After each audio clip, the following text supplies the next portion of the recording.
పేరున ఈ కార్యక్రమ ఆదరణ అందరికీ కూడా జై భీమ్ లాల్ సలాం తెలియజేస్తున్నాను.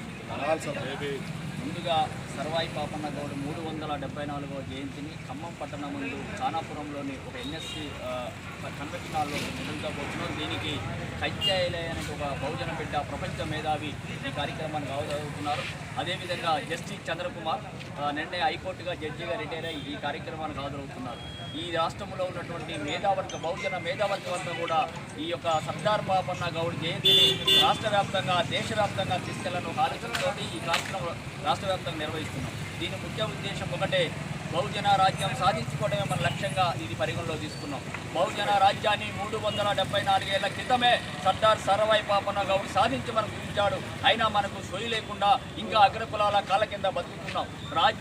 రాజ్య సొయ్యి లేకుండా, రాజ్యాకాంక్ష లేకుండా ఏ సంఘం ఉన్నా ఏదున్నా నిర్వీర్యమైనటువంటి ఆలోచనలు మనం ఈరోజు చేయకపోయాం. కాబట్టి మనకు రాజ్యం కావాల్సిందే.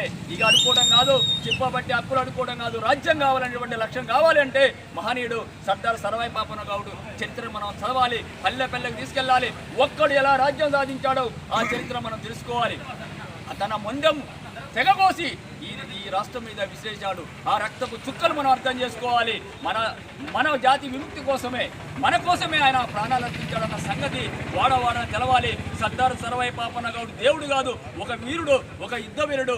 మన బతుకులు మార్చడం కోసమే ఆయన ప్రాణాలు అర్పించాడన్న సంగతి వాడవాడని తెలియజేయడం కోసం ఈ కార్యక్రమం చేస్తున్నాం. ఇదే కాదు, మాకున్నటువంటి మోగుదెబ్బ అనే సంఘం, ఆ రోజు కామ్రేడ్ మారోజు వీరన్న, మాలగుదప దెబ్బ, మదిగ దండోరా, రకరకాల కుల సంఘాలు సాగిరేవు దెబ్బ పెట్టి తెలంగాణ గడ్డ మీద అరగట్టం చేసి అనగారిన కులాలను రాజ్యం వైపు ప్రయాణం చేసేందుకు అతను నిలువెత్తని ఎత్తులు కూడా ఈ గడ్డ మీద అర్పించాడు. ఇలా ఎంఆర్పిఎస్ దానికి ప్రాణం ఉందంటే ఎంఆర్పిఎస్కి ఎన్నో తన వెనక ఎంతో యుద్ధం చేసి పోరాడిన వాడు మారోజు వీరన్న. ఆ రోజులే కమ్యూనిస్టు పార్టీలో కులం ఉందని బయటకు వచ్చి దళిత బహుజన రాజ్యం సాధించుకోవాలని వర్గీకరణ కీలకమని చెప్పి పబ్లిక్గా మీటింగ్ పెట్టి వేలాది మంది లక్షల మంది సమీకరించిన వాడు మారోజు వీరన్న. ఆయన అటువంటి ఆలోచనతో పుట్టిందే మోగుదెబ్బ. గౌడ జనహక్కుల సమితి, పోరాట సమితి పెట్టి మోగుదెబ్బ పెట్టి ఈ రాష్ట్రంలో ఎన్నోటువంటి హక్కులు సాధించిన వాడు వీరన్న.